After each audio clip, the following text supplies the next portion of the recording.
Cámara rechaza acusación constitucional contra ministro de Salud. Parlamentarios conocen detalles sobre el cierre de la planta Maersk en San Antonio. Validan cambio de sexo registral en menores de 14 años. Cámara de Diputados celebra Día Internacional del Yoga. Aprueban proyecto que abre posibilidades de práctica profesional a abogados. Asala proyecto que regula objeción de conciencia por ley de aborto en 3 causales.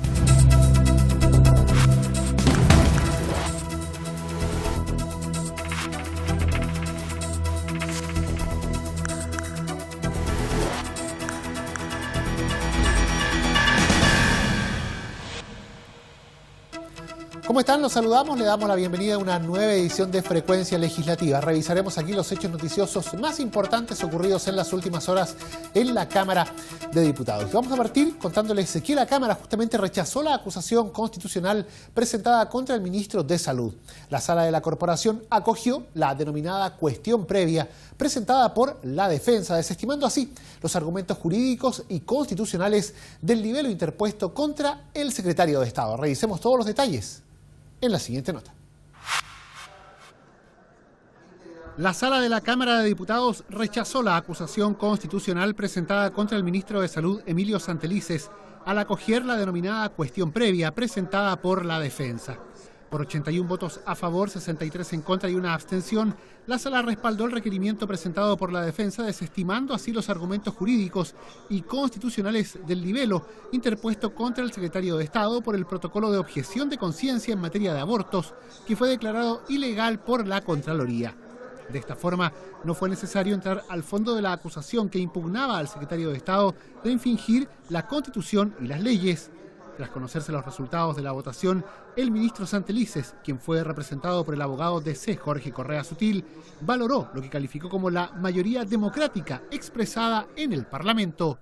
Quiero valorar la mayoría democrática que se ha expresado hoy día en el Parlamento y también hacer un llamado a quienes no votaron a favor de la cuestión previa para invitarlos, hoy más que nunca, a que trabajemos juntos, porque Chile lo que necesita, y como lo ha señalado el presidente Piñera, un camino de unidad para producir los grandes cambios que salud necesita. Y para ello no sobra nadie y todos estamos llamados a hacer esas grandes transformaciones. En esa línea, el diputado Jorge Radjev, quien presidió la comisión que evaluó el mérito de la acusación constitucional, afirmó que queda claro que no hubo daño a ninguna paciente con la aplicación del cuestionado protocolo. Claramente no ha habido culpabilidad ni nexo causal que determine el hecho con las consecuencias que puedan generarse.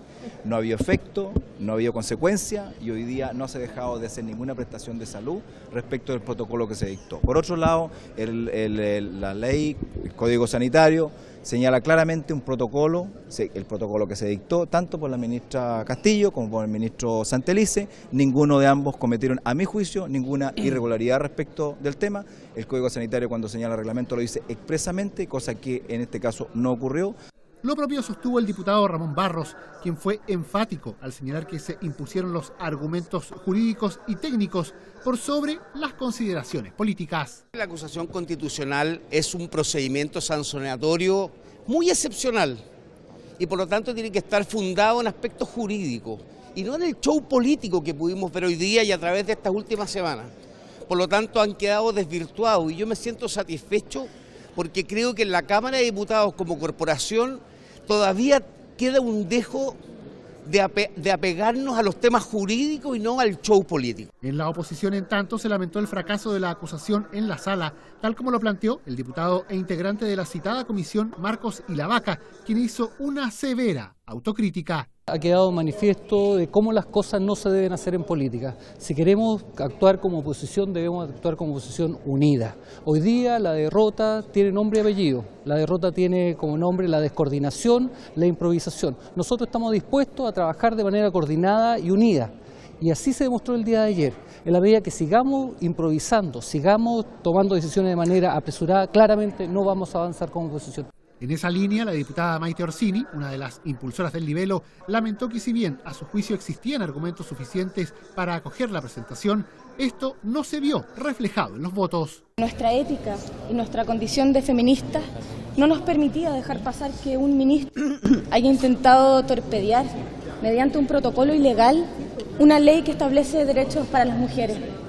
Estoy orgullosa de que mujeres de distintas bancadas y de distintos partidos hayamos decidido apoyar esta acusación constitucional y lamentamos profundamente que algunos colegas hayan decidido pasar por alto los hechos gravísimos que la constituyen y también sus fundamentos jurídicos. Cabe agregar que, al acogerse la denominada cuestión previa por parte de la Sala, la acusación constitucional contra el ministro Santelices se considera como no presentada, lo que explica que no se haya entrado al debate de los argumentos de fondo del libelo. La Comisión de Trabajo recibió representantes de los sindicatos 1 y 2 de la empresa Maersk para conocer el proceso de cierre de su planta en San Antonio, que dejará a 1.200 personas sin fuente laboral, y evaluar además alternativas que permitan enfrentar el desempleo que se viene.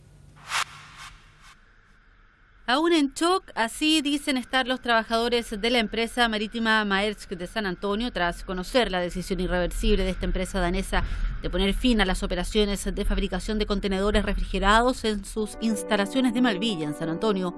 Decisión empresarial que respondería a la sobreproducción de contenedores en el mundo y la dificultad para obtener a nivel regional los proveedores de insumos esenciales para la fabricación de contenedores.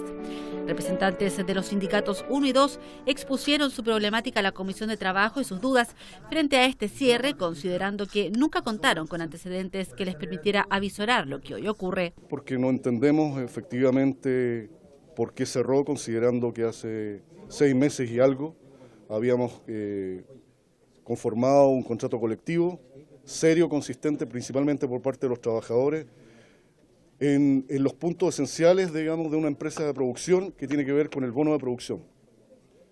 Y en esa línea, los trabajadores siempre señalamos que era importante precisar por la historia de la fábrica, por la condición por el minuto histórico que estaba viviendo, que era imposible construir más contenedores de los que tenía. Y la empresa insistió permanentemente que se podía hacer más fabricación de la que nosotros sabíamos que podía hacer. Tiempo de revisar los compromisos que adquirió esta empresa con el Estado de Chile, puntualizó la diputada Camila Rojas. La empresa tiene cifras azules, eso es lo que nosotros hemos revisado y a todas luces nos parece justificable el que se vayan. Sin duda, si uno piensa irse a China, Chile no es competencia de China en materia laboral. Efectivamente, el irse allá va a abaratar los costos. Sin embargo, aquí se había adquirido un compromiso y ese es el punto que nosotros quisiéramos relevar. Se adquirió un compromiso que fue incumplido por la empresa Maersk. Los conflictos laborales existen en todos lados porque esa es otra excusa que se ha dado, no oficial, pero que sí ha estado surgiendo de diferentes voces de que esto se debería principalmente a la huelga que tuvieron los trabajadores de 15 días por derechos laborales. Las empresas que vienen a Chile saben que los trabajadores se pueden ir a huelga, las empresas enfrentan estos conflictos. Situación que a juicio del diputado Víctor Torres demuestra la fragilidad del actual sistema económico y la atracción de inversiones en términos de estabilidad laboral. Y ahí se genera un desafío de cómo Chile es capaz de seguir atrayendo esta inversión, pero sin que los vaivenes de la economía afecten directamente a las familias. Pedirle al gobierno, yo creo que se han dado señales en la dirección correcta respecto de ello, que con celeridad se establezca un plan maestro de acción. No solo se necesita capacitación, porque algunos podrán ser reinsertados, hay otros que no. También necesitamos que el Ministerio de Economía pueda opinar, si es que hay posibilidades de fomento productivo y una serie de cosas y medidas que debieran de manera integral poder permitir que esta situación que genera un impacto muy relevante en lo negativo para la comuna de San Antonio pueda ser prontamente revertido. Desde el punto de vista de la diputada María José Hoffman, que también representa a San Antonio, no hubo el cuidado apropiado de la inversión extranjera. Y aquí hay absoluta responsabilidad directa por parte del gobierno anterior, que fue incapaz de darle seguimiento a un compromiso de palabra que había hecho en su minuto la ministra Matei, de lograr atraer proveedores. Esto es una empresa que decidió entre Chile y China. Esa es la diferencia. Y por lo tanto, no haber tenido el acompañamiento de lo que significa una empresa en esta envergadura, me parece un acto irresponsable que hoy día los sanantoninos están pagando las consecuencias de no haber logrado y de entender la importancia que tiene para un país y para una ciudad la inversión, el cuidar la inversión extranjera, el lograr atraerla. Una situación sin precedentes, señaló el diputado Rodrigo González, quien sostuvo que no hubo respeto a las normas chilenas. Y por eso es que el gobierno chileno, se lo estamos pidiendo al gobierno en un proyecto de acuerdo que hemos aprobado, que hemos presentado a la Cámara de Diputados, que presente un reclamo ante el gobierno danés y ante la OCDE por la conducta irresponsable de esta empresa. Esta empresa no cierra porque no hay mercado, eso es una mentira. El mercado de contenedores es un mercado muy amplio y que sigue existiendo, ¿no? Cierra porque tiene condiciones probablemente más ventajosas en otra parte, pero no puede hacerlo en forma intempestiva y abrupta como lo ha hecho. El cierre de la empresa Maersk deja a 1.209 trabajadores y sus familias a la espera de soluciones concretas y a la brevedad. Y en comisión mixta se decidió validar el cambio de sexo registral en menores de 14 años. Diversas reacciones generó justamente la aprobación por parte de esta instancia que componen diputados y senadores respecto del cambio de nombre y sexo registral para los menores en esta comisión mixta sobre identidad de género. Un nuevo paso dio el proyecto de identidad de género que está siendo analizado y debatido en comisión mixta al aprobar la inclusión de los adolescentes entre 14 y 18 años en el cambio de sexo registral. Matías Walker, uno de los autores de la indicación, se mostró muy satisfecho por lo ocurrido. Esto recoge el clamor de muchos padres y madres de niños trans que fueron a la comisión y que nos hicieron ver que simplemente sus hijos no podían esperar hasta los 14 años para tener este reconocimiento que tiene que ver con la dignidad de los niños y adolescentes. El grupo parlamentario ya había aprobado el pasado 4 de junio el cambio registral para los mayores de 18 años con un tope de 2 oportunidades, pero quedaba pendiente uno de los puntos más polémicos y que ha generado división entre los legisladores: la incorporación de los menores de edad. Quien no se mostró muy de acuerdo con la aprobación fue el jefe de bancada de Renovación Nacional, Leopoldo Pérez, quien manifestó su esperanza que esto se revierta en sala. Es lamentable que se baje la edad de los 14 años y espero que los legisladores, cuando esto venga a sala, se recapacite, toda vez que los padres no son dueños de sus hijos, son meros tutores. Y cuando me digo menos, no solamente estoy quitándole la responsabilidad a los padres, ni mucho menos, pero obviamente que cualquier padre quiere tratar de ayudar al máximo a sus hijos y eso muchas veces nos puede llevar a errores. En la mixta se aprobó por 6 votos a favor y 2 en contra incluir a los adolescentes entre los 14 y 18 años en el cambio de sexo registral. En tanto, por 7 votos contra 3, se acordó que los menores de 14 años también puedan acceder al cambio de sexo registral. Votación en la que el diputado Jaime Belolio se manifestó en contra. Como son normas de quórum, lo más probable es que se apruebe solo para mayores de 14 años, que es lo que yo he impulsado y la razón por la cual voté en contra de los menores de 14 años es porque no existe la viabilidad política para hacerlo. Hay recomendaciones también de algunos profesionales que fueron a exponer a la comisión de que era mejor hacerlo a partir de los 14 años y también yo creo que haya ley. Entonces no quiero que sigamos dilatando esta discusión y por lo mismo es que me parece que la propuesta que el gobierno había hecho es la que genera un consenso adentro del Senado y de la Cámara de Diputados de manera que tengamos la ley cuanto antes. Por su parte, la diputada Natalia Castillo de Revolución Democrática estuvo muy complacida por esta aprobación, toda vez que pone a Chile a nivel de los estándares internacionales en materia de reconocimiento de la diversidad. Creemos que es un tremendo avance, creemos que hoy día por fin Chile se está poniendo al día en los estándares de derechos humanos, en el reconocimiento de la diversidad y creemos que es muy importante también poner a los niños primero en la fila y a los niños trans también. Finalmente agregó que la aprobación en la comisión mixta llega en el momento en el que la Organización Mundial de la Salud anunció la despatologización de la transexualidad en el mundo. Y la Cámara de Diputados celebró el Día Internacional del Yoga. El evento, convocado por la presidenta de la Cámara, Maya Fernández, la presidenta del Grupo Interparlamentario Chileno-Indio, Loreto Carvajal, y la presidenta de la Comisión de Educación, Cristina Girardi, además de la embajadora de la India, Anita Nayar, contó con una demostración de yoga de un grupo de niños de Cerro Navia. Con las palabras de la embajadora de la India, Anita Nayar, la Cámara de Diputados dio inicio a la celebración del Día Internacional del Yoga. La actividad que se conmemora mundialmente el 21 de junio de cada año, como fue declarado en 2015 por las Naciones Unidas, contó con la presencia de la presidenta de la Cámara, Maya Fernández, la presidenta del Grupo Interparlamentario Chileno-Indio, Loreto Carvajal, la presidenta de la Comisión de Educación, Cristina Girardi, y las diputadas Carolina Marzán, Daniela Chicardini, Joana Pérez y Marcela Sabat. Sobre este encuentro que se desarrolló en el Hall Pensador de la Corporación, ahondaron las diputadas Loreto Carvajal y Cristina Girardi, quienes destacaron la importancia de esta milenaria disciplina. Como segundo año y como presidenta del Grupo Parlamentario Chileno-Indio hemos motivado e incentivado que celebremos acá mismo en el Congreso con actividades que son propias de toda la cultura milenaria de la India. Saludar con especial cariño a Anita Nayar, nuestra embajadora, quien ha propiciado también que este encuentro que se hace anualmente lo podamos efectuar hoy día con niños de Cerro Navia, en donde se ha impulsado también el trabajo desde la nueva educación pública, donde incorpora también una temática distinta y por supuesto la incorporación del yoga. Hay mucha experiencia sobre el impacto que tiene el yoga en la concentración, en los cambios de conducta, en las mejoras de posibilidades y de capacidades de aprendizaje de los niños, ¿no? En vez de medicar, ¿no?, uno puede recurrir, por ejemplo, a iniciativas como esta.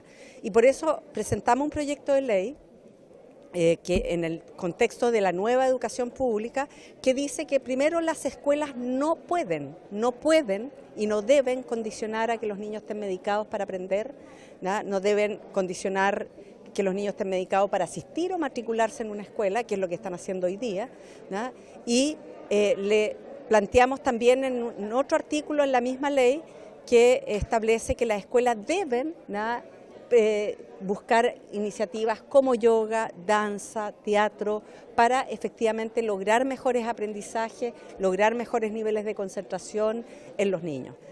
Antes del término de la actividad, las parlamentarias se sumaron a la demostración de yoga que realizó un grupo de niños provenientes de la Escuela 411 de Cerro Navia y posteriormente destacaron la muestra de pintura de Ucha Vicas, aficionada al arte tradicional y tribal que representó en su creación a dioses hindúes en múltiples formas, además de los aspectos de la vida de las tribus antiguas.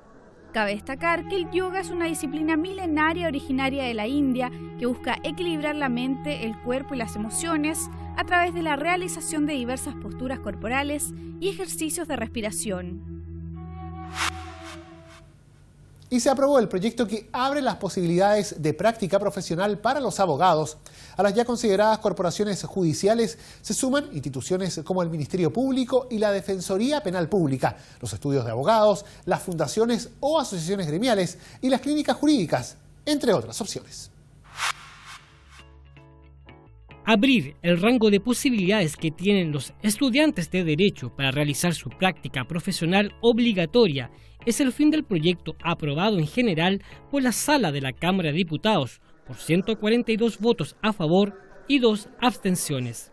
La iniciativa, enviada segundo informe a la Comisión de Constitución, dada la presentación de indicaciones, busca resolver variados problemas, como detalló el diputado Leonardo Soto. Hoy día la ley establece como prácticamente única alternativa que los postulantes deban realizar una práctica en las corporaciones de asistencia judicial por 6 meses.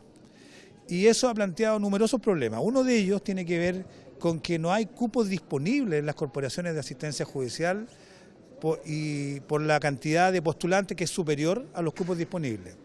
Y un segundo aspecto tiene que ver con que hay muchas personas que son egresados de Derecho, son postulantes de estas prácticas y ellos están trabajando regularmente en la administración pública.